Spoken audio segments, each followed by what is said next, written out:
అక్కడ సమన్వయం లేక, అక్కడ గెంటేస్తే వేరే దారి లేక ఈ పార్టీలోకి వచ్చి ఈ పార్టీలో పెత్తనం చేయాలని చూస్తున్నటువంటి దయాసాగర్ గారు, మీరు తెలుసుకోవాలి, టీడీపీ పార్టీ కాదు ఇది, ఇది భారతీయ జనతా పార్టీ, సిద్ధాంతంతో ఉన్నటువంటి పార్టీ. ఈ పార్టీ యొక్క విలువలు చాలా ఉన్నాయి.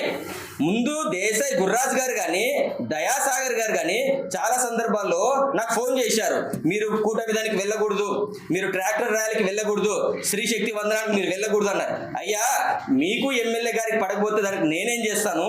మేము ఎన్నికలకు ముందు ఏ రకంగా పార్టీలో కలిసి పనిచేశామో ఎన్నికల తర్వాత కూడా అదే రకంగా కలిసి పనిచేస్తున్నాం. కానీ మీరు ఎందుకు పొద్దస్తమానం ఎమ్మెల్యే మమ్మల్ని పిలవడు అని ఎందుకు బాధపడతారు? మీరు ముందు భారతీయ జనతా పార్టీలో చేరారు, ముందు భారతీయ జనతా పార్టీకి సేవ చేయండి. సర్వీస్ నేర్పుకోకుండా, విలువలు నేర్పుకోకుండా ఊకే జిల్లా కార్యదర్శి చేసేసి 2 మండలాలకు ఇన్ఛార్జిని చేసేస్తే ఇవాళ ఏమో పట్టణ అధ్యక్షులు